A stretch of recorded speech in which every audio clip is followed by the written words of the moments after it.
High Mesa Country, Colorado Territory, first frost of 1894. Elias Icebrand. Carrington rules the sprawling Frost Creek spread with a ledger for a heart. The silver mine heir turned cattle baron has kept emotion under lock and key since a bitter betrayal cost him his fiancée a decade back. Needing order in his newly built ranch house, he posts a simple advertisement. Respectable maid wanted. Board, wages, and safe lodging guaranteed. He expects a plain, tidy woman with no complications. Instead, the stagecoach door swings wide, and out steps Lily Mae Sutton, widowed, 7 months with child, clutching the hands of her twin sons. Her riverboat captain husband was taken by fever, leaving debts to a predator who'll claim her boys if she can't pay. When her creditor rides into town with legal papers, will the coldest cowboy on the range risk everything to save the woman who brought warmth back to Frost Creek? Before we jump back in, tell us where you're tuning in from, and if this story touches you, make sure you're subscribed, because tomorrow I've saved something extra special for you. The silver pocket watch clicked open in Elias Carrington's weathered palm at precisely 5:30 each morning, its familiar weight a comfort against the high country cold. His father's watch, passed down along with the silver claim that had built the Carrington fortune, marked time with the same relentless precision that governed every aspect of Elias's life. The inscription on the inside cover, "Time waits for no man," but a wise man makes time his servant had guided him through 38 years of calculated decisions and measured responses. This morning, like every morning for the past 10 years, Elias dressed in the same methodical order: wool socks, pressed trousers, starched shirt, leather vest, and finally the black jacket that had earned him his reputation in cattle circles from Denver to Santa Fe. The mirror above his washstand reflected back a man carved from the same granite as the mountains surrounding his ranch-sharp cheekbones, steel-gray eyes, and prematurely silver hair that had nothing to do with his 28 years when Margaret Whitmore had walked out of his life, and everything to do with the lessons learned in her wake. The Frost Creek Ranch stretched across 15,000 acres of prime grazing land, a testament to what happened when silver money met cattle sense. Elias had built it from nothing after selling his father's mine, transforming raw wilderness into one of the most profitable operations in the territory.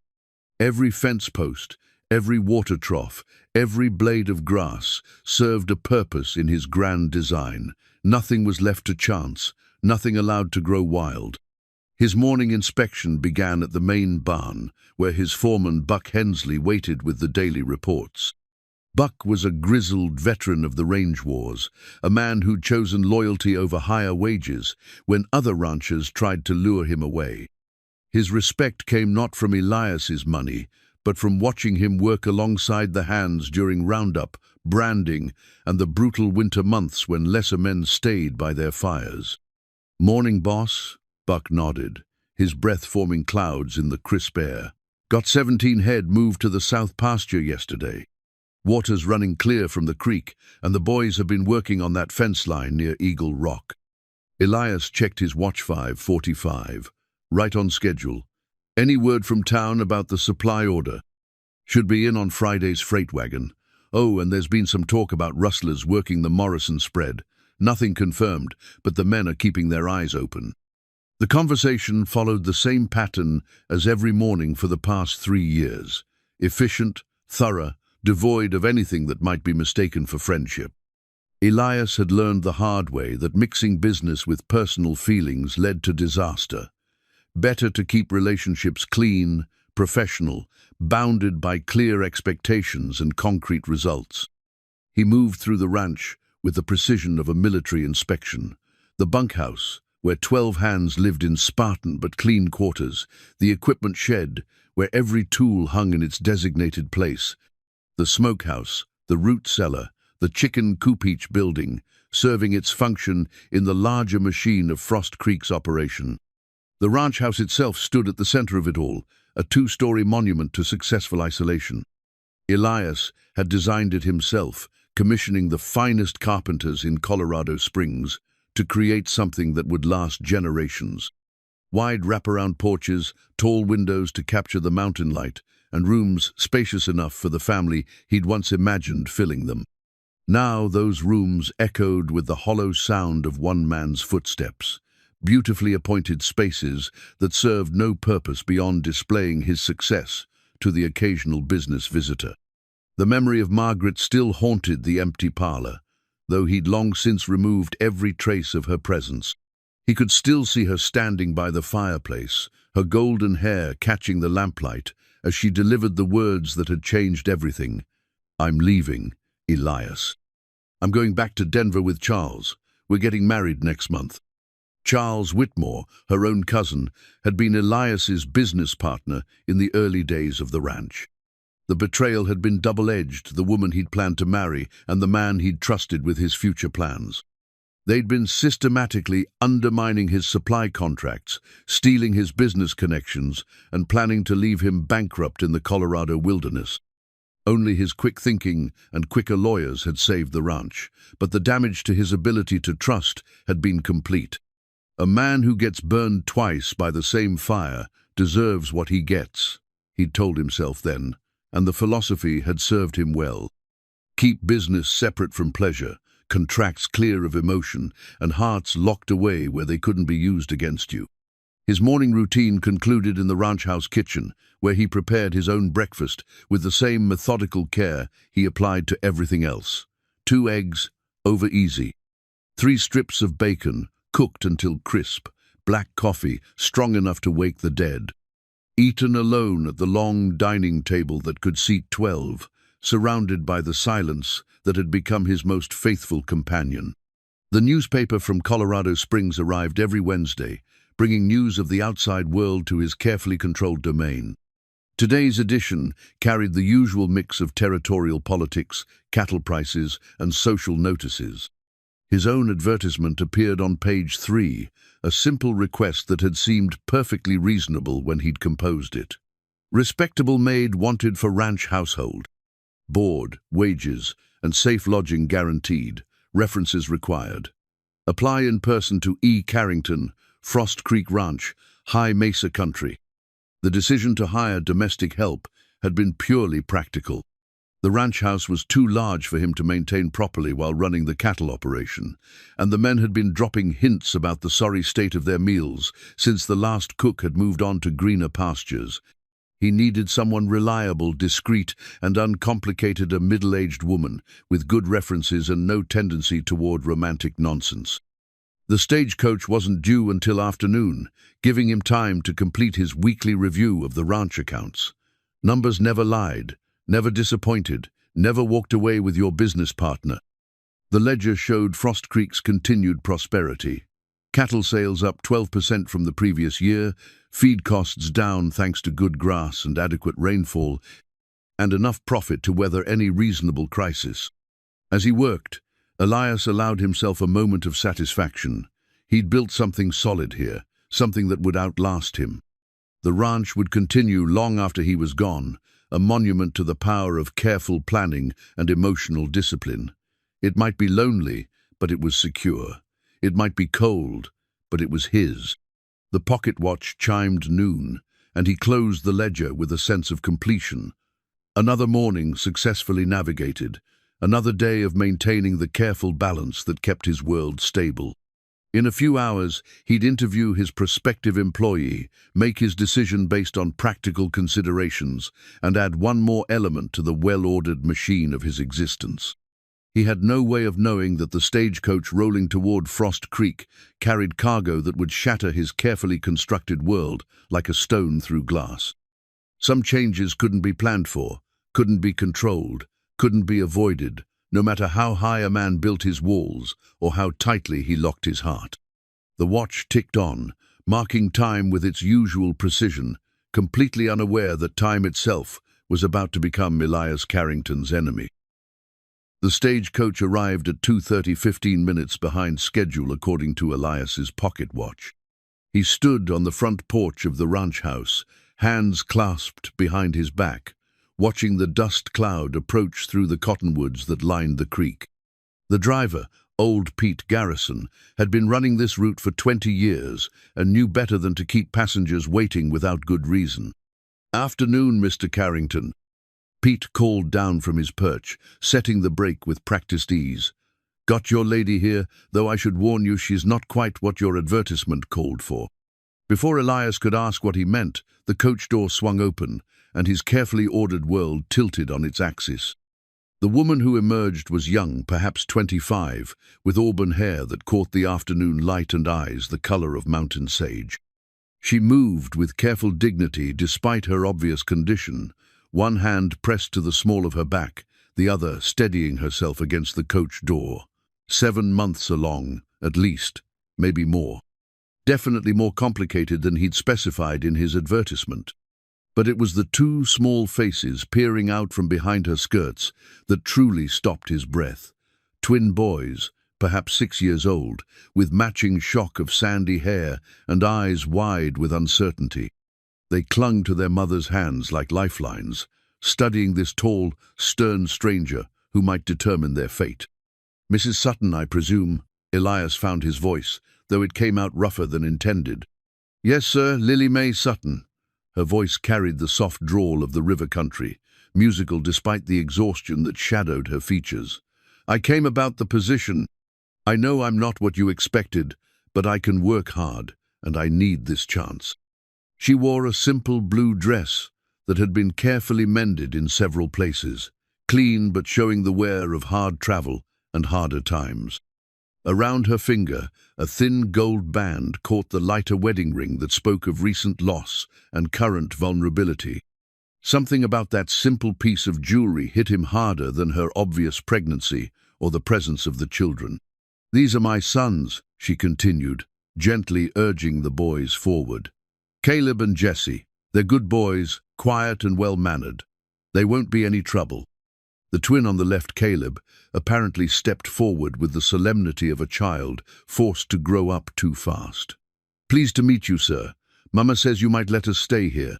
His brother Jesse remained partially hidden, but his eyes never left Elias's face, measuring this potential protector with the wariness of someone who'd learned that adults couldn't always be trusted to keep their promises. "Mrs. Sutton," Elias began, then stopped. He'd planned this conversation carefully, prepared questions about experience, references, expectations. None of his preparation covered pregnant widows with twin sons and eyes that held more pain than any young woman should carry. "Please," she said quietly, and that single word carried the weight of desperation carefully controlled. "I know this isn't what you advertised for. I know it's asking a lot. But I'm a good worker, and I need this position. We need it." Pete Garrison had climbed down from his seat and was unloading a modest collection of Lugajetwa-worn carpetbags and a small wooden trunk that had seen better days. Everything they owned in the world, most likely. "Mama," Jessie whispered, tugging at her skirt. "Are we going to stay here?" "That depends on Mr. Carrington," she replied, her voice steady despite the uncertainty in her eyes. Elias studied the small family before him, his mind racing through practical considerations. He'd wanted simple, uncomplicated help. This woman represented every complication he'd spent 10 years avoiding: emotional entanglement, responsibility for others, the messiness of human need and dependency. Yet something about her quiet dignity, the way she held herself despite obvious exhaustion, reminded him of his own mother's strength during the lean years before the silver strike. Margaret had been all flash and beauty, but this woman possessed a different quality, the resilience of someone who'd faced real hardship and survived. "Mrs. Sutton, perhaps we should discuss this inside." He gestured toward the house, noting how she favored her left foot slightly and the way her hand pressed against her back. The journey had been hard on her. "Boys, you stay close," she murmured, and they flanked her like small guards as they climbed the porch steps. The ranch house seemed different with others in it, larger somehow, the echoes less pronounced. Elias led them to the front parlor, the formal room he rarely used, and gestured for Lily to take the upholstered chair by the window. "Would you care for some water? Coffee?"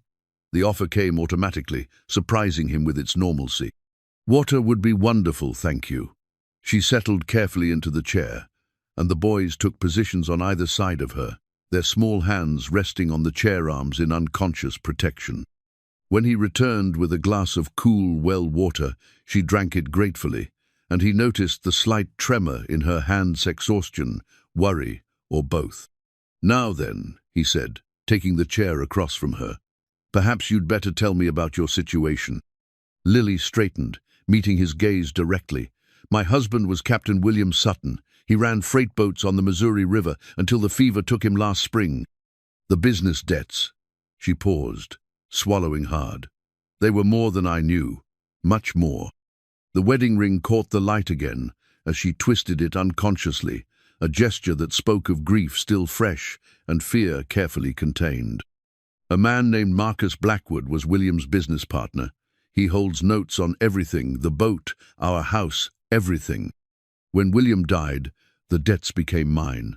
Her voice remained steady, but Elias could see the cost of that control in the tightness around her eyes. "And your family? Surely someone." "My parents are gone. William's family never approved of our marriage." She glanced at her sons, who were listening with the intense focus of children who understood more than adults wished they did. "Mr. Blackwood has been patient, but his patience is running out. He's suggested that if I can't pay the debts, perhaps the boys could work them off." The implications of that statement hit Elias like a physical blow. He'd heard of such arrangements, indenture contracts that were barely legal slavery, children bound to work for years to pay off their parents' debts. "How much do you owe?" The question came out sharper than he'd intended. $2,000. The sum hung in the air between them like a death sentence. More money than most people saw in 5 years, an impossible amount for a widow with no resources. Caleb spoke up suddenly, his young voice fierce with protectiveness. "Mama's not going to let him take us," she promised. "That's right," Lily said softly, ruffling his hair. "Mama's going to find a way." Elias found himself studying the small tableau before him, the young mother trying to project confidence she couldn't possibly feel, the twin boys who'd already lost their father and now faced losing everything else. Something about their situation resonated with memories of his own childhood insecurity, the years before the Silver Strike, when his own family had lived with uncertainty. "Mrs. Sutton, I advertised for household help. Not," he gestured vaguely, then stopped. "Not what? Not a family in desperate need. Not the kind of complication that turned a man's ordered life upside down." "I understand," she said quietly, beginning to rise from the chair. "I'm sorry to have troubled you. Perhaps if you could direct us to the nearest town." "Sit down." The words came out more forcefully than he'd intended, and she sank back into the chair, surprise flickering across her features. "I didn't say no." The hope that flared in her eyes was almost painful to witness. "Mr. Carrington, I need to think about this." He stood, pacing to the window that overlooked his carefully maintained domain. "This situation is more complicated than I anticipated. I can cook, clean, manage a household," she said quickly. "I ran our home while William was away on his runs, sometimes for weeks at a time. I can make do with whatever supplies you have, and I don't eat much. What about when the baby comes?" The direct question seemed to surprise her. "Tool manage. I've done this before." She gestured toward the twins. "I won't let it interfere with my duties." The practical part of his mind catalogued the risks. Gossip from the townspeople, complications when the baby arrived, the ongoing threat of this Blackwood character, the simple chaos that children brought to any orderly environment. Every rational consideration argued against getting involved in this mess. But then Caleb moved closer to his mother's chair, his small hand coming to rest protectively on her arm, and something in Elias's chest tightened unexpectedly. "1 month, he heard himself saying. "Trial period. Board, meals, and $15 a month. If it works out for both of us, we can discuss a longer arrangement." The transformation in Lily's face was remarkable relief, gratitude, and something that might have been tears carefully held in check. "Thank you," she whispered. "You won't regret this, Mr. Carrington. I promise you won't regret this." But as he looked at the small family that had just invaded his orderly world, Elias suspected that regret might be the least of his problems. He'd just opened his door to everything he'd spent 10 years avoiding, and the simple gold ring on Lily Mae Sutton's finger seemed to gleam with the promise of complications he wasn't prepared to handle. The first week of October brought the kind of crisp mornings that reminded a man winter wasn't far behind, and with it came the sound Elias had never expected to hear in his house children's laughter echoing down the hallways before dawn. He'd given Lily and the boys the 2 rooms at the end of the upstairs hall, the ones with the best morning light and closest to the indoor privy he'd had installed the previous year. Practical considerations, he'd told himself, though he'd found himself checking on their comfort more often than strictly necessary. Lily had transformed those rooms with an efficiency that bordered on magical. The stark guest quarters now showed signs of family life. Small clothes hung neatly on improvised lines, the boys' few possessions arranged with care on the windowsill, and the scent of lavender water that she used to freshen the linens. She'd done it all without asking for anything beyond what he'd already provided, making do with whatever she found in the house's storage rooms. The changes extended far beyond her quarters. The ranch house kitchen, which had been his domain of necessity, was now Lily's kingdom. She'd arrived to find basic supplies: coffee, flour, salt pork, beans, and somehow conjured meals that had his ranch hands lingering around the back door like hopeful strays. "Ma'am," Buck Hensley had said after her 3rd day, hat in his weathered hands, "I don't suppose you'd have any more of those biscuits. It's just that the boys have been talking about them all morning."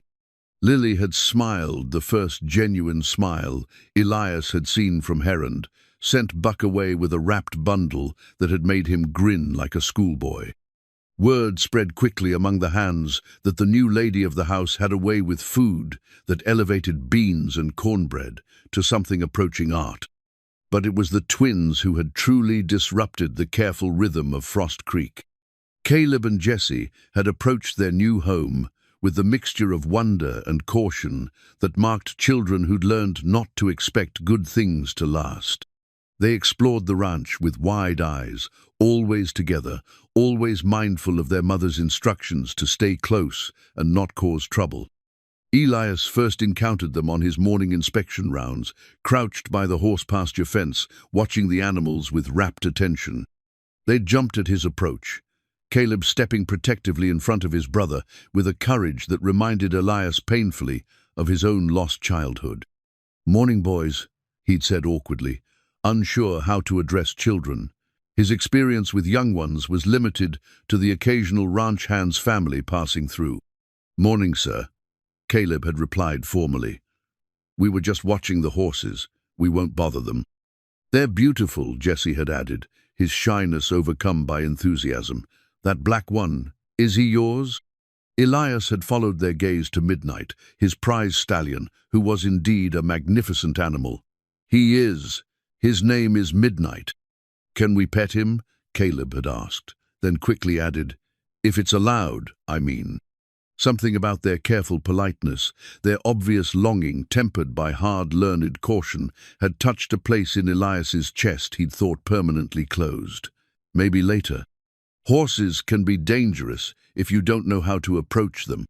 The disappointment on their faces had been so profound that he'd found himself adding, "But I could teach you, if your mother agrees." The transformation had been remarkable, solemn little faces lighting up with joy, so pure it had actually made him step back. When had he last seen anyone look at him like that, as if he'd offered them the moon? "Really?" Jesse had breathed. "You'd teach us about horses?"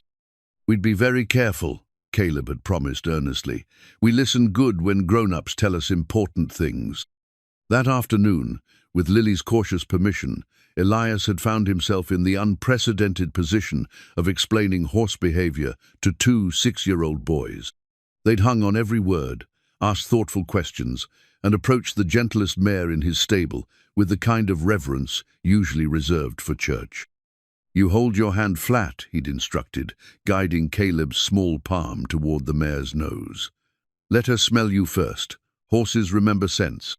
The mare had nuzzled Caleb's palm gently, and the boy's face had glowed with wonder. "She's so soft. Jesse, feel how soft she is." Watching the twins take turns petting the horse, their faces bright with delight, Elias had felt something shift inside him. The ranch suddenly seemed less like a business enterprise and more like a place where good things could happen, where children could laugh and learn and grow. That evening, as he'd made his final rounds, he'd passed by their room and heard Lily's voice through the partially open door, reading to them from what sounded like a children's book. Her voice was soft, musical, painting pictures with words in a way that made him pause, despite himself. And the brave little rabbit found his way home to his family, she'd been saying, because sometimes the most important journeys are the ones that lead us back to the people who love us. Jessie's sleepy voice had responded, "Like we came here to you, Mama." "That's right, sweetheart. We found our way to a safe place." Caleb had added, with the wisdom of a child who'd seen too much uncertainty, "Mr. Carrington seems nice. Do you think he'll let us stay?" "I hope so," Lily had replied quietly. "I hope so very much." Elias had continued his rounds with those words echoing in his mind. 3 people were depending on his decision, counting on his willingness to extend their trial period into something more permanent.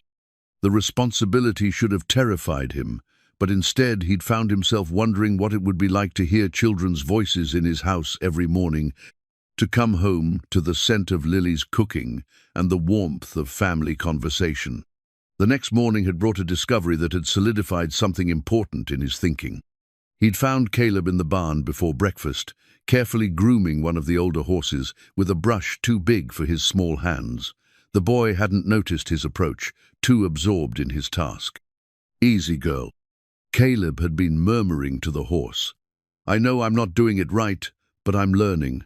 Mr. Carrington's going to teach us proper, but I wanted to try." In his other hand, clutched carefully, was a small wooden horse, clearly handmade, painted with simple colors that had worn smooth from handling. It was obviously precious to the boy, a connection to his past that he'd brought to this uncertain new place. "That's a fine horse you have there," Elias had said quietly, not wanting to startle him. Caleb had turned, his face flushing with embarrassment at being caught. "I'm sorry, sir. I know I shouldn't be in here without permission. I just wanted to help." "The horse you're holding," Elias had said gently, "did you make it?" "My papa did." Caleb's voice had grown soft, reverent. "Before he got sick, he said every cowboy needed a good horse, even if it was just a wooden one. The simple toy represented everything: love, loss, hope, the connection between past and future." Watching Caleb hold it, seeing the care with which he'd been tending to the real horse, Elias had realized that some decisions had already been made, somewhere deeper than conscious thought. "Well then," he'd said, "I suppose we'd better make sure you know how to take care of the real ones too. But first, let's get you a brush that fits your hands better." The smile that had lit Caleb's face could have powered the ranch for a week. "Really, sir, you're not angry?"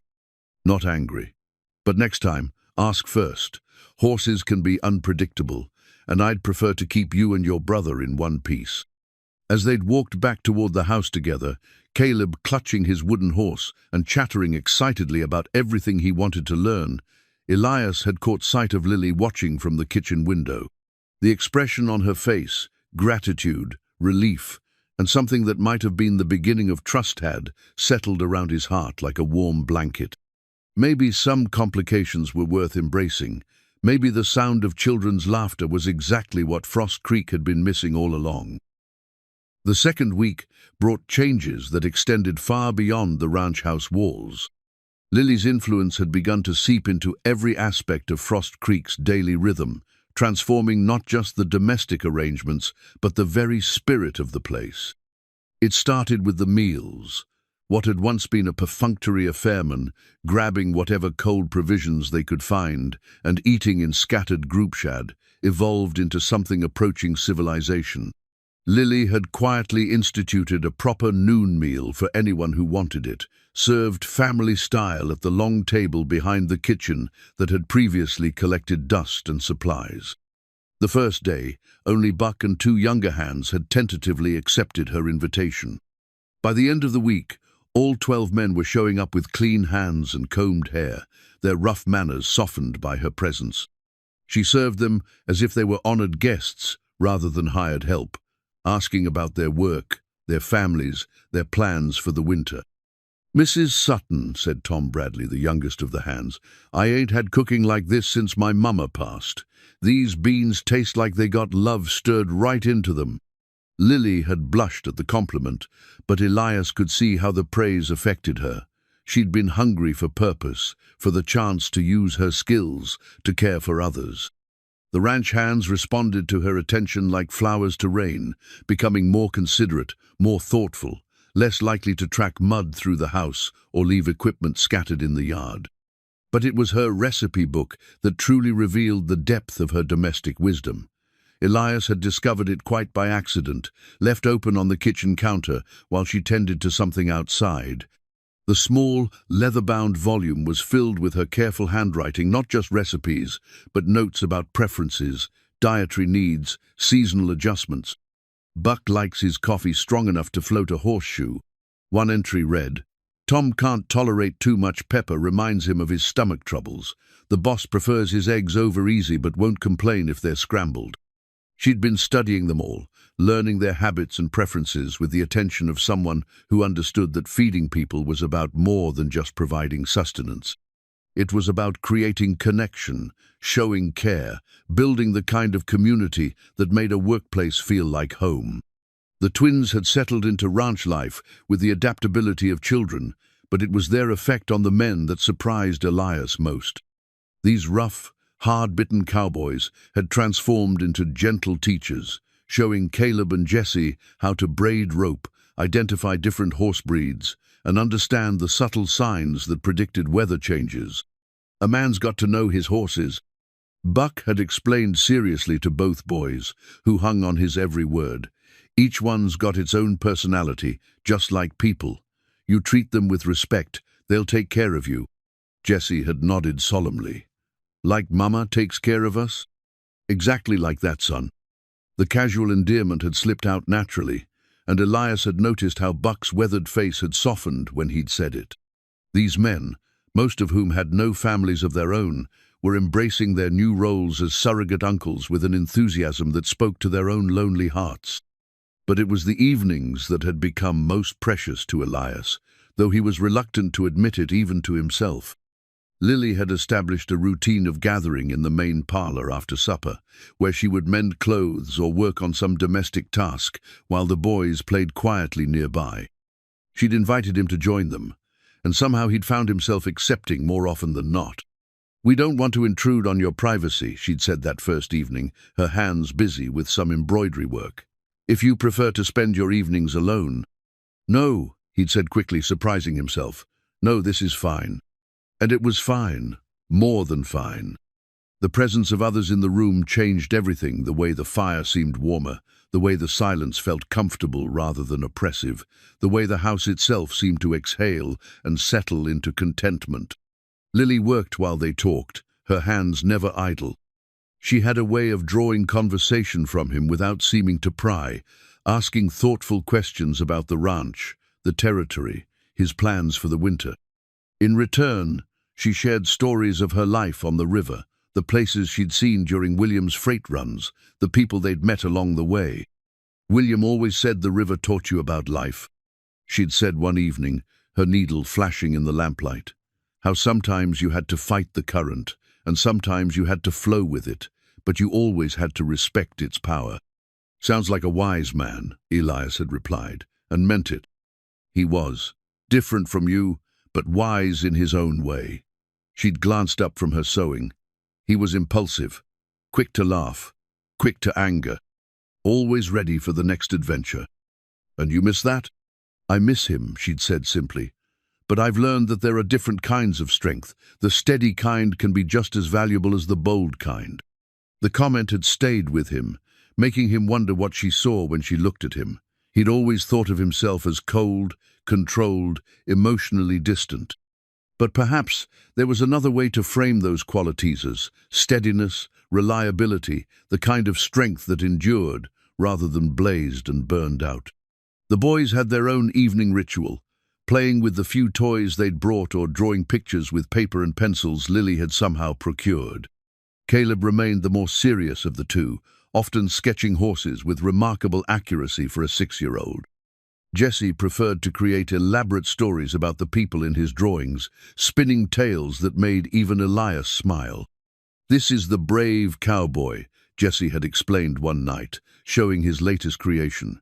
"He lives on a big ranch and takes care of horses and has a family that loves him very much." The drawing was simple but unmistakable. A tall figure in a hat, standing next to a house with smoke coming from the chimney and 3 smaller figures beside him. The resemblance to their current situation was too obvious to ignore. "That's a fine picture," Elias had said carefully. "What's the cowboy's name?" "I don't know yet," Jesse had replied seriously. "I'm still learning about him." As October deepened and the nights grew longer, Elias found himself looking forward to these domestic interludes with an anticipation that should have alarmed him. He was becoming attached to the sound of Lily's voice, to the twins' earnest questions, to the sense of belonging that had crept into his carefully guarded heart. The problem was becoming apparent in small ways. He caught himself listening for their voices when he came in from the range. He found excuses to check on the house during the day, ostensibly for ranch business, but really just to see how they were settling in. He'd even started stopping by their rooms to say goodnight, a habit that felt dangerously domestic. One evening, as he'd been reading in his study, he'd heard Lily singing softly to the boys a lullaby about finding safe harbor after a storm. Her voice was sweet, untrained but pure, and it had drawn him to the doorway like a moth to flame. She'd been sitting on the edge of Caleb's bed, Jesse curled up beside his brother, both boys drowsy but fighting sleep to hear the end of the song. The lamplight had turned her hair to burnished copper, and her face had held the serene expression of a woman completely in her element. "Sleep now, my darlings," she'd whispered when the song ended. "Tomorrow will bring new adventures, but tonight you're safe and warm and loved." The word "loved" had hit Elias like a physical blow. When had he last heard that word spoken with such simple conviction? When had he last felt its truth in his own life? As he'd retreated to his study, he'd realized that somewhere in the space of 2 weeks, his month-long trial period had become something else entirely. He wasn't evaluating Lily Mae Sutton's suitability as an employee anymore. He was falling in love with the idea of family, with the warmth and connection he'd convinced himself he didn't need. The thought should have terrified him. Instead, as he'd listened to the gentle sounds of a household settling into sleep, he'd felt something he hadn't experienced in 10 years, the possibility that his carefully controlled life might be incomplete rather than perfect, and that the missing pieces might have names and faces and the power to transform everything he thought he knew about himself. 3 weeks into October, Lily's pregnancy had become impossible to ignore. What had been a gentle rounding when she'd arrived was now a pronounced curve that made her movements careful and deliberate. Elias found himself watching her with growing concern, noting the way she paused to catch her breath after climbing stairs, how she pressed her hand to her lower back when she thought no one was looking. The morning he'd found her gripping the kitchen counter, face pale and breathing shallow, had been a turning point he couldn't rationalize away. "Mrs. Sutton?" He'd approached cautiously, uncertain how to offer help without overstepping boundaries that had never been clearly defined. "I'm fine," she'd said automatically, the response of someone accustomed to managing alone. "Just a moment's dizziness. It passes." But it wasn't fine, and they both knew it. The high altitude was harder on expectant mothers, and the approaching winter would bring challenges that neither of them had fully considered when he'd offered her the position. "Perhaps you should sit down," he'd suggested gently. "I can finish whatever you were doing." She'd looked at him with surprise, as if the idea of accepting help was foreign to her. "You don't need to." "I want to." The words had come out more forcefully than he'd intended, revealing depths of feeling he wasn't ready to examine. "Please, let me help." The moment she'd allowed him to guide her to a chair, to bring her a glass of water and take over the simple task of preparing breakfast, something had shifted between them. The careful employer-employee boundary had blurred into something more personal, more protective. That afternoon, he'd ridden into town to fetch Dr. Matthews, the territory's only physician within 50 miles. Matthews was a practical man who delivered more babies than he could count, often under conditions that would terrify city doctors. "She's healthy," he'd pronounced after his examination, "but carrying a child at this altitude, in her circumstances, requires extra caution. The baby could come early. Stress has a way of hurrying these things along." "What kind of stress?" Elias had asked, though he suspected he already knew the answer. "Worry, mostly. Fear about the future, about providing for her children. A woman needs peace of mind for a safe delivery, and from what she's told me, peace of mind is in short supply." The doctor's words had settled around Elias's heart like a stone. Lily was carrying burdens that went far beyond physical discomfort, and he was perhaps the only person in a position to ease them. It was that evening, as he'd been making his rounds, that he'd discovered her secret place of refuge. A faint light from the kitchen had drawn his attention, and he'd found her sitting at the table with her worn Bible open before her.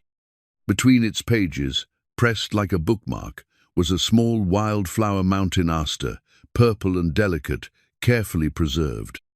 She'd looked up as he'd entered, not startled but not entirely comfortable being discovered in this private moment. "I hope you don't mind," she'd said softly. "I couldn't sleep, and sometimes reading helps." "Of course not. This is your home now." The words had slipped out before he could consider their implications, and he'd seen something flicker in her eyes, hope, perhaps, or simple gratitude. "I found this flower on our second day here," she'd continued, touching the pressed blossom gently. "The boys were exploring near the creek, and Caleb picked it for me. Such a small thing, but it felt like a sign something beautiful growing in a hard place." The metaphor wasn't lost on him. Like her, the flower had found a way to bloom, despite difficult circumstances, creating beauty where others might see only struggle. "My mother used to press flowers," he'd found himself saying. "She had a whole collection roses from her wedding bouquet, daisies from the day I was born, wildflowers from every place we lived, before the silver strike. She said they were her way of keeping the good moments alive." It was the first time he'd spoken of his mother to anyone in years, and Lily had received the confidence with the gentle attention it deserved. "She sounds like a wise woman. Did she teach you about flowers?" "Some. Enough to know that mountain aster blooms late in the season, when other flowers have given up. It's tougher than it looks." Their eyes had met over the small pressed flower, and in that moment, Elias had realized they were no longer talking about botany. They were talking about survival, about finding beauty in hardship, about the strength it took to keep growing when everything around you seemed determined to break you down.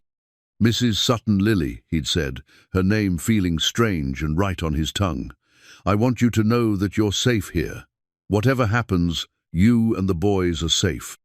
The tears that had gathered in her eyes had been carefully controlled, but he'd seen them nonetheless. "Thank you," she'd whispered. "You can't know what that means to us." But he was beginning to understand, perhaps better than she realized. The need for security, for a place to belong without fear of lost, built his entire adult life around those same needs, only he'd chosen isolation as his strategy while she'd chosen trust. The next few days had brought a subtle shift in their interactions. She'd begun to lean on him in small ways, accepting his help with heavy tasks, allowing him to carry things upstairs, letting him take over the more demanding aspects of household management. In return, he'd found himself opening up in ways that surprised him.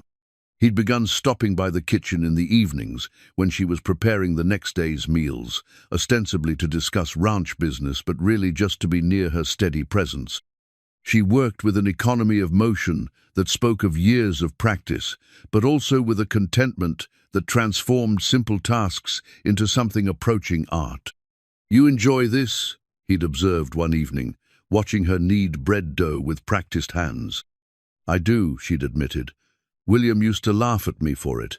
He said I treated cooking like other women treated painting or music.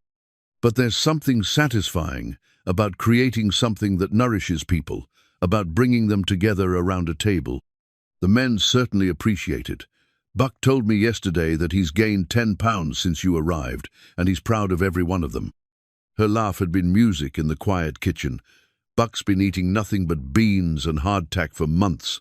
A trained monkey could improve on that. Don't sell yourself short. What you've done here eats more than cooking. You've made this place feel like home.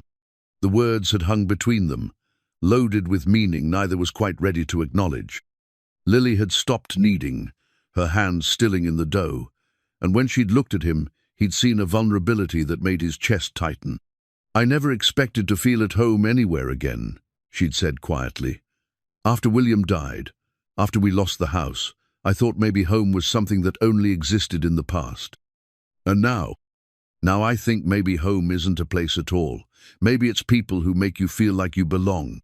The twins had chosen that moment to thunder down the stairs, full of questions about the next day's activities, and the spell had been broken.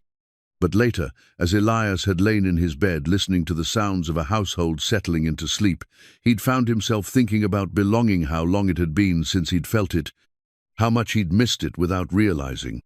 The pressed wildflower in Lily's Bible had become a symbol of something larger, the idea that beauty and hope could survive even in the hardest circumstances, that sometimes the most precious things were the ones that bloomed when everything else had given up. As he'd drifted off to sleep, he'd realized that for the first time in 10 years, he was looking forward to tomorrow, not because of what he might accomplish, but because of who would be there to share it with him. The thought should have terrified him, but instead it had settled around his heart, like a promise that some kinds of growth were worth the risk, that some complications were actually blessings in disguise. The last week of October brought the first real snow to high mesa country, transforming Frost Creek into a landscape of pristine white, punctuated by the dark silhouettes of cattle and the warm glow of windows against the early darkness. With the snow came a sense of urgency, winter preparations that couldn't be delayed, decisions that had been simmering beneath the surface of daily routine. Elias had found himself including the twins in more of the ranch work, partly because they were eager to help and partly because he'd discovered an unexpected pleasure in teaching. Caleb had proven to have a natural affinity for horses, moving around them with an intuitive understanding that couldn't be taught. Jesse was drawn to the mechanical aspects of ranch life, the workings of windmills, the repair of harnesses, the careful maintenance of tools. "A ranch is like a big machine," Elias had explained to them one afternoon as they'd helped him service the windmill that pumped water to the main trough. "Every part has to work with every other part, or the whole thing breaks down." "Like a family?" Caleb had asked, holding a wrench steady while Elias tightened a bolt. The question had stopped him cold. "What do you mean?" "Mama says families work the same way. Everyone has a job, and if someone doesn't do their part, everyone else has to work harder." Jesse had nodded sagely. "Like how we help Mama with the dishes, and she helps us with our reading, and you help all of us stay safe and warm." Out of the mouths of babes, the boys had articulated something Elias had been feeling but hadn't been able to name, that they'd become a functioning unit, each member contributing something essential to the whole. That evening, he'd made a decision that had been building for days. He'd retrieved his father's branding iron from the storage room where it had rested since the ranch's founding, the heavy tool that bore the Frost Creek brander, stylized FC surrounded by a circle that represented both completeness and protection. He'd found Lily in the kitchen, as had become his habit, but this time he'd carried the iron with him. She'd looked up from her evening baking with curiosity and something that might have been concern. "This belonged to my father," he'd said, setting the iron on the table between them. "He designed the brand himself when he bought the first 1,000 acres. Said it represented his commitment to building something permanent, something that would last beyond his own lifetime." Lily had reached out to touch the iron carefully, tracing the design with her fingertip. "It's beautiful. Simple but strong. He used to say that everything worth protecting should bear your mark, not to show ownership, but to show commitment. When you brand something, you're saying you'll defend it with everything you have." She'd looked up at him then, understanding dawning in her sage green eyes. "Elias, what are you saying?" "I'm saying that I want to make this permanent. Not just the job, not just the arrangement, all of it. You, the boys, the baby. I want you to be part of Frost Creek, part of what I'm building here." The words had hung in the air between them, heavy with implication. He'd been talking about more than employment, more than practical arrangements, and they both knew it. "You're talking about marriage," she'd said quietly, not a question, but a statement that demanded honesty. "I'm talking about family, about putting my brand on what matters to me and promising to protect it." He'd paused, then added with more vulnerability than he'd intended, "I'm talking about belonging to something bigger than just myself." Lily had been quiet for a long moment, her hands resting on the curve of her belly where new life grew. "Ilias, you know this baby isn't yours, and I can't pretend to love you the way I loved William. Not yet, maybe not ever." "I know." The admission had cost him, but it was true. "I'm not asking for love, I'm asking for partnership, for the chance to provide for you and protect you, to be a father to your children, all of them. If love comes later, we'll be grateful for it. If it doesn't, we'll still have built something worthwhile. And if it does come, what then?" The question had been softly spoken, but it had hit him like a physical blow. The possibility of love, real love, not the destructive passion he'd shared with Margaret, was both terrifying and irresistible. "Then we'll be the luckiest people in the territory," he'd said simply. She'd smiled at that, the first real smile he'd seen from her since the conversation had begun. "You make it sound so practical." "Maybe practical is what we both need. Maybe practical is what lasts." Before she could respond, they'd been interrupted by the sound of approaching horse, unusual for the evening hour, and in enough numbers to suggest something more than a casual visit. Elias had moved to the window, his relaxed mood evaporating as he'd counted 6 riders approaching through the snow. "Stay here," he'd told Lily, his voice taking on the hard edge that had earned him his reputation. "Keep the boys upstairs until I know what this is about."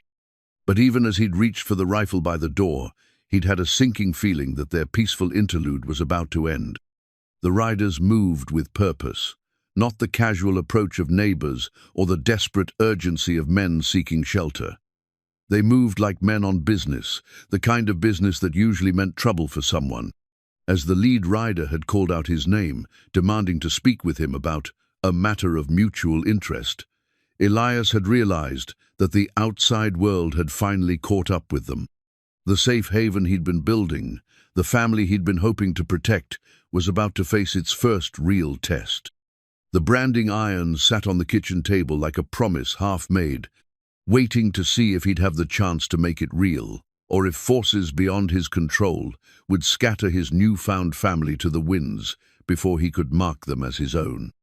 In the distance, a wolf howlida, lonely sound that echoed across the snow-covered landscape like a warning that winter had truly arrived, bringing with it all the challenges and dangers that a man needed to face if he wanted to protect what mattered most. The time for gentle courtship and domestic bliss was over. Now came the test of whether Elias Carrington had the strength to defend the family he'd never expected to want, but now couldn't imagine living without. The man who dismounted from the lead horse was everything Elias had expected and worse. Marcus Blackwood carried himself with the smooth confidence of someone accustomed to getting his way through a combination of legal maneuvering and barely concealed threats. He was well dressed despite the journey, his coat expensive, his boots polished, his smile calculated to disarm, while his eyes catalogued everything they saw with predatory assessment. "Mr. Carrington, I presume?" Blackwood's voice carried the cultured tones of Eastern education, mixed with the hard pragmatism of frontier business. "Marcus Blackwood, I believe you have something that belongs to me." Elias stepped onto the porch, rifle held casually but ready, his own voice carrying the ice that had earned him his nickname. "If you're talking about Mrs. Sutton and her children, you're mistaken. They're under my protection now." Blackwood's laugh was genuinely amused, as if Elias had made an entertaining joke. "Protection? My dear sir, I think there's been a misunderstanding about the nature of Mrs. Sutton's obligations." He reached into his coat and withdrew a leather portfolio, extracting several official-looking documents with practiced efficiency. "Perhaps these will clarify the situation." Even in the lamplight spilling from the house windows, the papers were clearly legal documents, contracts, promissory notes, agreements thick with official seals and formal language. Blackwood held them like weapons, which in many ways they were. "William Sutton was my business partner for 3 years," Blackwood continued conversationally. "A charming man, but unfortunately not blessed with business acumen. When he died, he left debts totaling $4,200, considerably more than the $2,000 Mrs. Sutton mentioned to you, I'm sure." The figure hit Elias like a physical blow. $4,000 was a fortune, more than most ranchers saw in a decade of good years. "She may not have been entirely forthcoming about the extent of her obligations," Blackwood continued, noting Elias's reaction with satisfaction. "The original debt was $2,000, yes, but with accumulated interest, fees, and the costs of locating her after she fled Missouri without notification, well, these things add up." "Fled?" Elias's voice was dangerously quiet. "Perhaps that's too strong a word. Let's say she departed without fulfilling the terms of our agreement. You see, when William died, his widow became responsible for his business debts. Standard practice, perfectly legal. We agreed that she would work off the obligation through domestic servisa. Generous arrangement, really, considering the alternatives. And she chose to come here instead." "Precisely. Breach of contract, abandonment of legal obligations. Very disappointing, really. I had grown quite fond of the boys." The casual way he mentioned Caleb and Jesse sent a chill down Elias's spine that had nothing to do with the October snow. "What exactly are you proposing, Mr. Blackwood?" "I'm not proposing anything, Mr. Carrington. I'm here to collect what's legally mine. Mrs. Sutton will return with me to Missouri to fulfill her obligations. The children, of course, will remain in my custody until the debt is satisfied. A matter of 8 to 10 years, I should estimate. That's slavery. That's contract law. Perfectly legal indenture agreements, signed and witnessed. The children will be provided for, educated, put to useful work. Mrs. Sutton will earn wages that will be applied to the debt until it's satisfied. Everyone benefits." Elias felt fury building in his chest like a physical heat. "And if I refuse to let you take them?" Blackwood's smile turned razor-sharp. "Then you'll be interfering with illegal debt collection, harboring fugitives from their lawful obligations." "I have a federal marshal's warrant in my pocket, Mr. Carrington. Your territorial sheriff will have no choice but to cooperate." The documents rustled in the cold wind, and Elias could see enough detail to recognize their apparent authenticity. Signatures, official seals, the kind of legal authority that could steamroll over personal feelings and moral objections. "Of course," Blackwood continued, his tone becoming almost conversational, "there are always alternatives to consider, such as the debt could be transferred. If someone were willing to assume Mrs. Sutton's obligations, pay the full amount, including accumulated interest and fees, then naturally she and the children would be free to make their own choices." The trap was beautifully laid. Blackwood had done his research, knew about the Carrington silver fortune, understood exactly how much pressure to apply and where. He was offering Elias the chance to buy Lily's freedom, but at a price that would significantly impact even the Frost Creek operation. $4,200, Elias said flatly, plus an additional $800 in collection fees and expenses, and even $5,000, let's say, a considerable sum, but surely not beyond the means of a successful cattle baron. Before Elias could respond, the front door opened behind him. Lily stepped onto the porch, her face pale but composed, her hands resting protectively over her swollen belly. "Marcus," she said quietly, "I wondered when you'd find us." "My dear Lily." Blackwood's voice warmed with what sounded like genuine affection, which somehow made it more disturbing. "You've led us quite a chase, though I must say you've found yourself a charming refuge." "The children are not part of this," Lily said firmly. "Whatever agreement William made, whatever debts he left, the boys are not collateral.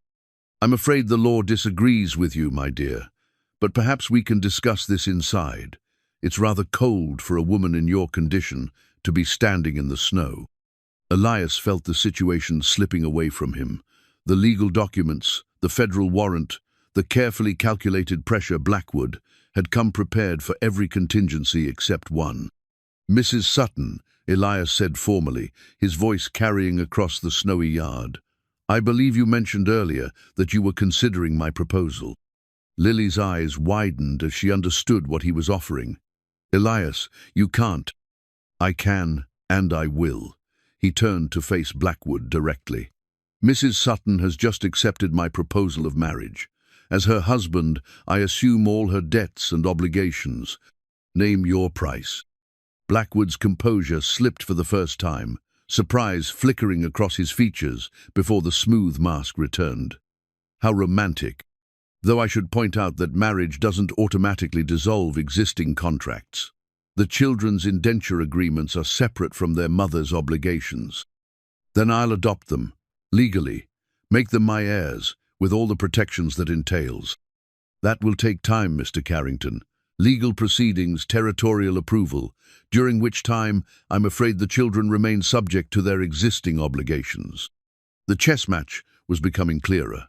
Blackwood had anticipated even this move, had legal strategies prepared for every escape route Elias might offer.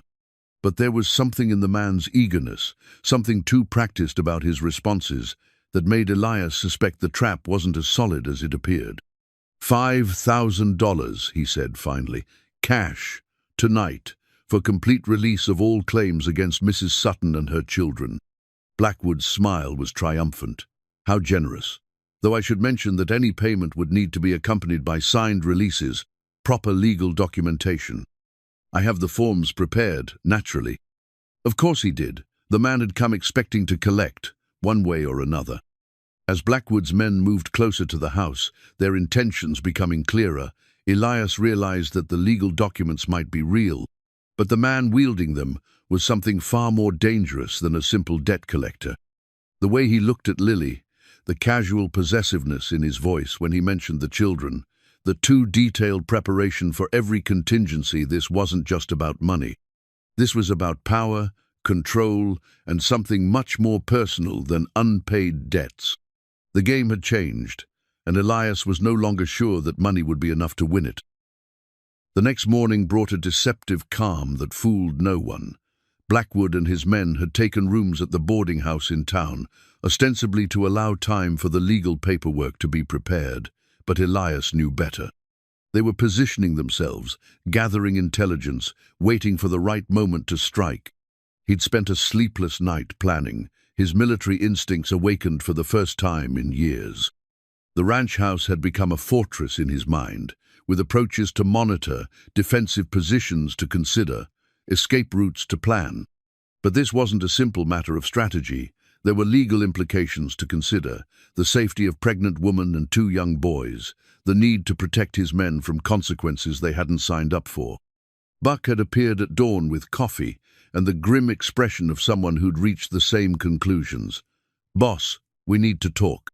They'd met in the barn, out of earshot of the house, where Buck had delivered news that confirmed Elias's worst fears. "Went into town last night, casual-like, had a few drinks, listened to the talk." Buck's weathered face was troubled. "That Blackwood's got papers all right.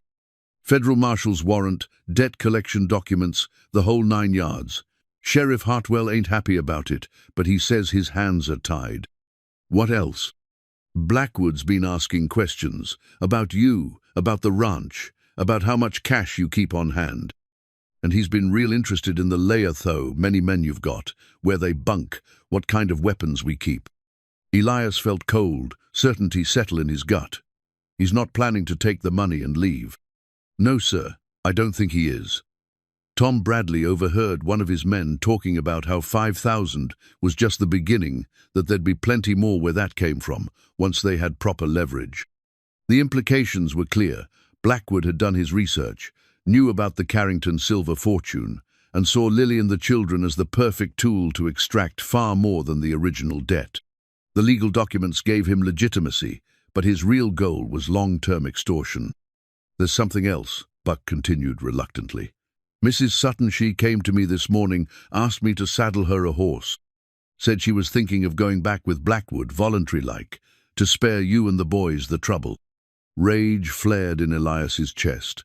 followed immediately by something that felt like panic. "What did you tell her?" "Told her that wouldn't solve nothing, just make it easier for him to get what he really wants." "But boss, she's scared, real scared, and not just for herself." Elias understood. Lily had survived by protecting her children, making whatever sacrifices were necessary to keep them safe. The idea of endangering others on their behalf would be torture for her. "We need to get ahead of this," Elias said grimly. "How many men can we count on?" "All of them. Every last one. You've been square with us, treated us fair, and Mrs. Sutton, well, she's family now. Nobody's going to stand by and watch her get hauled off by some legal vulture." Family. The word hit Elias harder than he'd expected. Without realizing it, his men had already made the decision. He'd been wrestling with that Lily, and the boys belonged at Frost Creek, and anyone who threatened them was threatening all of them. "I need to ride to Colorado Springs," Elias decided. "Telegraph the best lawyer I can find, get some legal advice. Maybe there's something we're missing, some way to challenge these documents." "That'll take time, boss, and Blackwood don't strike me as the patient type." "Then we buy time. Keep him talking, keep him thinking he's in control while we figure out our options." But even as he said it, Elias knew they were fighting a losing battle. Blackwood held all the legal cards, had federal authority behind him, and the patience of someone who'd done this before. Worse, every hour that passed brought them closer to the birth of Lily's child, a complication that could force their hand at the worst possible moment. As if summoned by his thoughts, Dr. Matthews arrived mid-morning, his horse lathered despite the cold. The urgency of his arrival sent ice through Elias's veins. "It's Mrs. Sutton," the doctor said without preamble. "The stress, the worry it's affecting her condition. She's having pains, irregular but getting stronger. The baby could come any time." The timing couldn't have been worse. A woman in labor was vulnerable, defenseless, completely dependent on the protection of others. If Blackwood chose to make his move while Lily was giving birth, "Doctor, how long do we have?" "Hard to say. Could be hours, could be days, but she needs rest. Quiet, no additional stress. Whatever's happening here, whatever threats she's facing, they need to stop. Now." Elias made his decision with the cold calculation that had served him well in business. "Buck, send Tom to Colorado Springs with telegrams to every lawyer and territorial official I can think of. Send Jake to the neighboring ranches Morrison, Patterson, the Double Bar. Tell them what's happening. Ask for their support if things go bad." "What about Blackwood?" "I'm going to make him an offer he can't refuse, and if he does refuse it—" Elias's hand moved unconsciously to the rifle leaning against the barn wall. "Then we'll handle this the old-fashioned way." The loaded rifle had become more than just a tool. It was a symbol of his willingness to abandon civilized solutions in favor of more direct action. He'd spent 10 years building his reputation as a fair but firm businessman. But some situations called for older skills, deadlier solutions. That afternoon, he'd ridden into town alone, despite Buck's protests. The confrontation with Blackwood needed to happen on neutral ground, away from Lily and the children, where the stakes were clear and the options limited. He'd found Blackwood in the hotel saloon, holding court with his men like a conquering general. The man's confidence was absolute. His manner relaxed, the attitude of someone who'd already won and was simply waiting for his opponents to realize it. "Mr. Carrington," Blackwood had risen with theatrical warmth. "I was hoping you'd join us. Have you considered my proposal?" "I have a counter-proposal," Elias had said, taking a seat at the table but keeping his coat unbuttoned, his gun hand-free. $10,000, cash, tonight, for complete release of all claims and your immediate departure from the territory." Blackwood's eyebrows had risen in apparent surprise. "How generous. Though I'm curious what makes you think I'd accept any amount of money when I could have so much more." The mask had slipped slightly, revealing the calculation beneath the civilized veneer. "Because the alternative is that you and your men leave anyway, but without the money, and probably without the use of your legs." "Are you threatening me, Mr. Carrington?" "I'm explaining your options." You can take the money and go, or you can test how far a federal warrant will protect you when you're 50 miles from the nearest sheriff and surrounded by men who don't much care about legal niceties.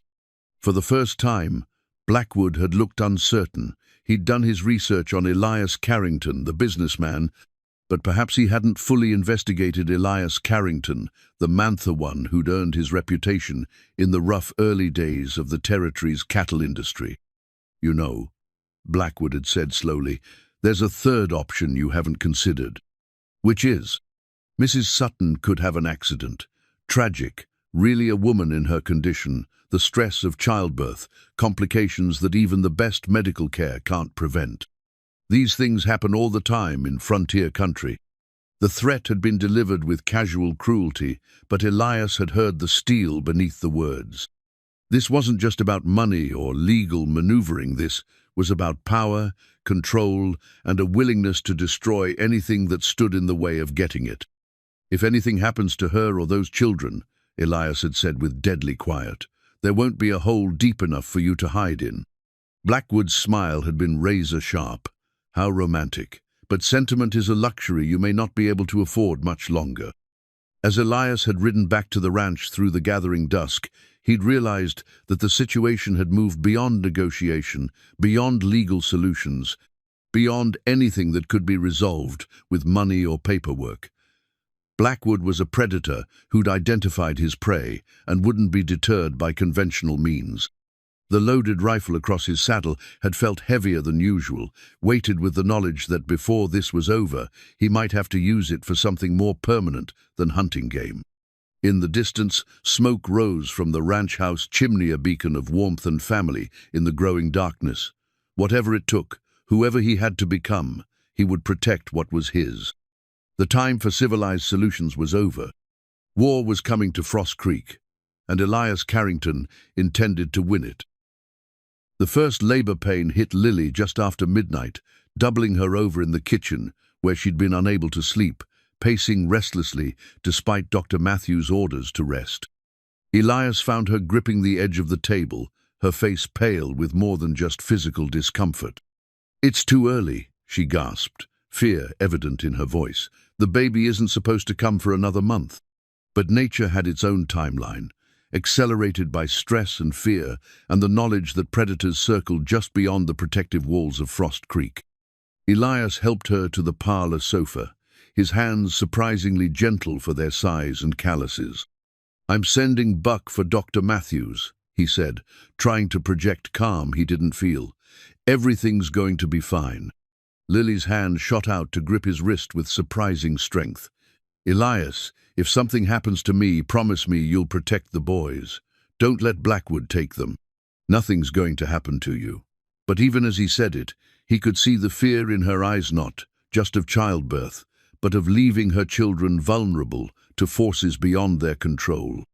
Buck made the ride to town in record time, but Dr. Matthews' return journey was slowed by a blizzard that had blown in from the high peaks, turning the world into a white hell of wind and driving snow.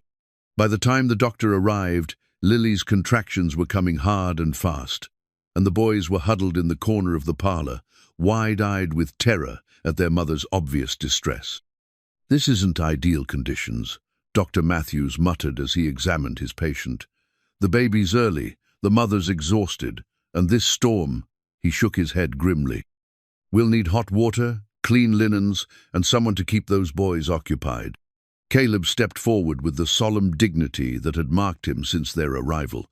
"We can help, sir. We're good at helping Mama when she needs us." Something about the child's brave composure in the face of crisis strengthened Elias's resolve. These weren't just any children, they were his now, or would be if he could keep them safe long enough to make it legal. It was then that the first gunshot echoed across the valley, sharp and clear despite the wind. Elias was at the window instantly, peering through the blowing snow toward the distant lights of the bunkhouse. "Buck!" he called, and his foreman appeared from the kitchen where he'd been heating water. "What's the situation?" "Blackwood's men, boss. 6 of them, spread out around the property. Looks like they're testing our defenses, seeing how we respond." Another contraction seized Lily, and her cry of pain mixed with the wind to create a sound that cut through Elias like a knife. The timing was no coincidence. Blackwood had waited for the worst possible moment to make his move, when Elias would be torn between protecting his family and fighting off attackers. "How many men do we have ready?" "All 12, boss. Armed and positioned at the barn, the bunkhouse, and the main approaches. But if they rush us all at once—" Another gunshot, closer this time, followed by the sound of splintering wood from somewhere near the front of the house. Blackwood wasn't just probing anymore, he was announcing his presence, letting them know the siege had begun. Dr. Matthews looked up from his patient with grim determination. "I need absolute quiet and no distractions. If this baby's going to survive being born early in the middle of a blizzard, the mother needs to focus entirely on the delivery." The impossibility of the situation crashed down on Elias like an avalanche. Lily needed peace and protection to safely deliver their child, but giving her that peace meant leaving her defenseless against armed men who had already demonstrated their willingness to use violence. "Jesse, Caleb," he said quietly, kneeling to their level. "I need you to be very brave right now. Your mama needs quiet to help the baby come safely, but there are some bad men outside who want to hurt our family." Caleb's jaw set with determination beyond his years. "What do you need us to do?" "Stay with your mama and Dr. Matthews. If anyone comes through that door who isn't me or Buck, you hide behind the sofa and don't come out until I tell you it's safe." Jesse's lower lip trembled, but he nodded solemnly. "Are you going to fight the bad men?" "I'm going to protect you," Elias replied simply. "All of you." Another contraction hit Lily, stronger than the others, and she gripped the doctor's hand with white-knuckled intensity. "The baby's coming," she gasped. "I can feel, oh God, something's wrong." Dr. Matthews' expression darkened as he examined her. The cords wrapped around the baby's neck. "I need to work quickly, and I need absolute stillness from the mother." The medical crisis coincided with a concentrated assault on the ranch's defenses. Gunfire erupted from multiple directions, the distinctive crack of rifle fire punctuated by the deeper boom of shotguns. Blackwood's men were making their move, probably hoping to overwhelm the defenders and reach the house before organized resistance could form. "Boss," Buck's voice carried from the front porch. "They're coming up the main approach, 4 men on horseback, 2 more on foot." Elias felt time compressed to crystalline clarity. Every second weighted with impossible choices. Stay and protect Lily during the most dangerous part of the delivery, or go and coordinate the defense that would determine whether they'd all live to see morning. "Buck, fall back to the house," he called. "Set up a perimeter around the porch. Don't let anyone get within 50 yards of the front door." To Dr. Matthews, he said quietly, "How long?" 20 minutes, maybe 30. But if anything goes wrong—" "Nothing will go wrong." Elias checked his rifle, ensuring the chamber was loaded and the action smooth. "I won't let it." Lily's hand found his, her grip surprisingly strong despite her exhaustion. "Be careful," she whispered. "Come back to us." "I will." He squeezed her hand gently, then turned to the boys. "Remember what I told you. Stay low, stay quiet, and trust Dr. Matthews to take care of your mama." The next contraction was the strongest yet, and Lily's cry of pain was echoed by another volley of gunfire from outside. The attackers were getting closer, their shots more accurate, and Elias could hear Buck shouting orders to the men as they established defensive positions. As he moved toward the door, rifle in hand, Elias caught sight of himself in the hallway, a man poised between 2 worlds, 2 kinds of responsibility. The civilized rancher who solved problems with money and negotiation was gone, replaced by someone harder, more dangerous, willing to kill to protect what he loved. The transformation should have frightened him, but instead it felt like coming home to himself, to the man he'd been before money and respectability had softened his edges. Some problems couldn't be solved with civilization's tools, and Marcus Blackwood had just discovered that Elias Carrington possessed other skills entirely. The wind howled around the house like a living thing, driving snow through every crack and crevice, but inside, new life fought to enter a world that might not be safe enough to receive it. Everything Elias had built, everything he'd come to love, balanced on the edge of the next few minutes. The battle for Frost Creek began in earnest as Elias stepped onto the front porch, rifle ready, into a world transformed by wind and snow and violence.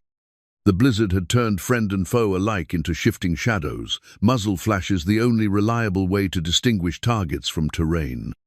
Buck and 3 of the hands had taken position behind the porch railings and water troughs, their return fire methodical and deadly accurate. These weren't pampered gunfighters, they were working cowboys who could drop a running calf at 100 yards, and their skills translated perfectly to the current situation. "Boss," Buck called over the wind, "they're trying to flank us through the barn. Tom and Jake are holding them, but they won't last long against 6 men. From inside the house came the sound that stopped Elias's heart, Lily's scream of pain, followed by Dr. Matthew's urgent voice calling for more light, more hot water, more time than the current situation was likely to provide. "How long can we hold them?" Elias asked, settling behind the solid protection of a porch post. "Long as we have ammunition, and they don't get smart about it. But boss," Buck's voice carried a grim note, "that ain't Blackwood out there with them. Man like that don't get his hands dirty unless he has to." The implication was clear. While his men created chaos and confusion outside, Blackwood himself was probably circling around to approach the house from an unexpected direction. The man was too smart, too calculating, to risk himself in a straight firefight when stealth might accomplish his goals more efficiently. Another cry from inside the house, this one different, not pain but effort, the sound of a woman fighting to bring new life into an impossible situation. "Dr. Matthew's voice rose above it, urgent but controlled. "That's it, Lily. Push now. The baby's almost—" The sentence was cut short by the distinctive sound of breaking glass from the back of the house. Someone had found another way in, while the defenders were focused on the frontal assault. "Buck, hold them here," Elias ordered, his voice carrying the authority of command. "Don't let anyone through that front door." "Boss, you can't go in there alone." "I can and I will. That's my family in there." The words carried more truth than strategy. In the space of a few weeks, Lily and the boys had become more precious to him than his own life, and the thought of Blackwood getting his hands on them filled Elias with a cold fury that made tactical thinking almost impossible. He moved through the house like a ghost, every sound magnified by adrenaline and desperation. From the parlor came the controlled chaos of birth. Dr. Matthews giving quiet instructions, Lily's exhausted breathing, and underneath it all, the terrified whimpering of 2 small boys trying to be brave in circumstances that would test grown men. The back door hung open, snow swirling through the kitchen Lily had made so warm and welcoming. Footprints in the thin layer of snow on the floor showed where someone had entered, paused to orient themselves, then moved deeper into the house. Elias followed the trail with predatory patience, his rifle ready, his mind calculating angles and distances and the likelihood that he could stop an intruder without endangering the people he was trying to protect.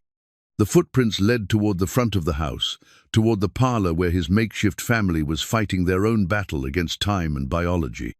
He found Blackwood standing in the doorway of the parlor, a pistol in his hand, watching the scene inside with the detached interest of someone evaluating valuable merchandise. The man's expensive coat was dusted with snow, his breathing slightly elevated from the exertion of his covert approach. But his demeanor remained calm, controlled, utterly confident in his ability to take what he wanted. "Step away from the door," Elias said quietly, his rifle centered on Blackwood's spine.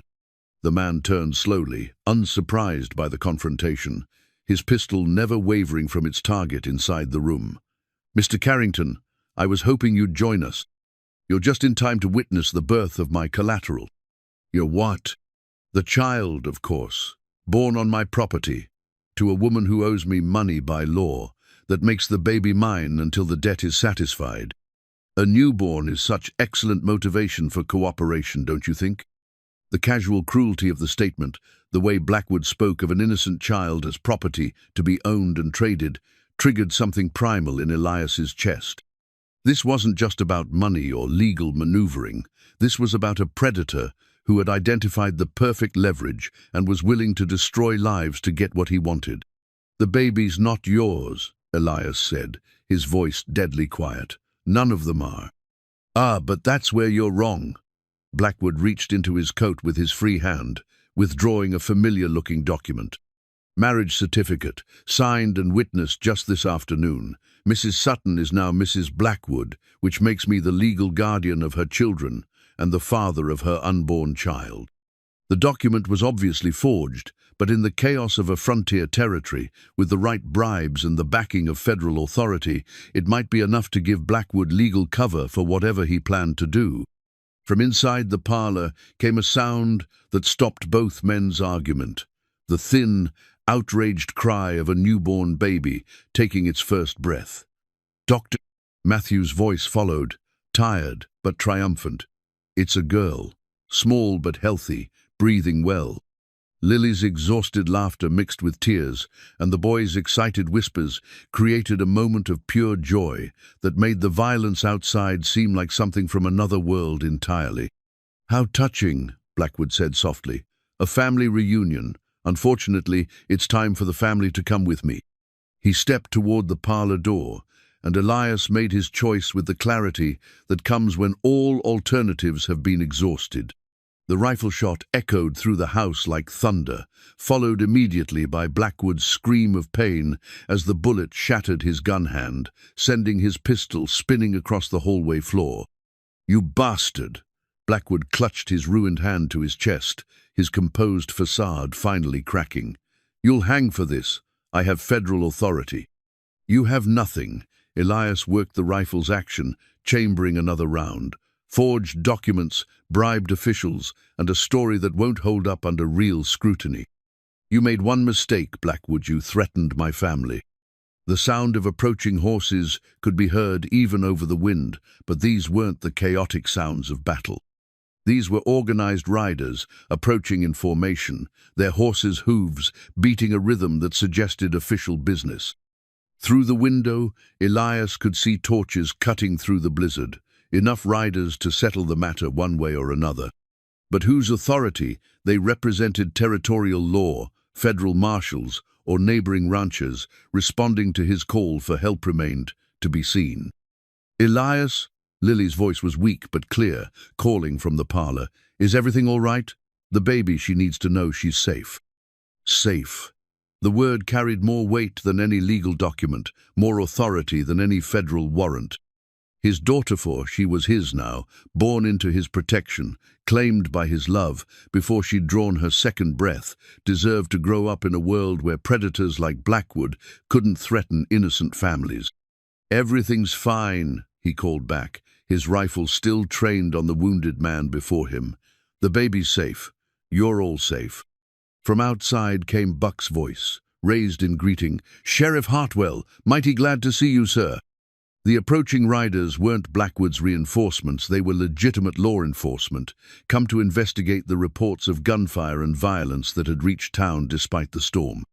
The cavalry had arrived, not in the form of federal marshals or corrupt officials, but in the person of a territorial sheriff who understood the difference between legal authority and criminal extortion.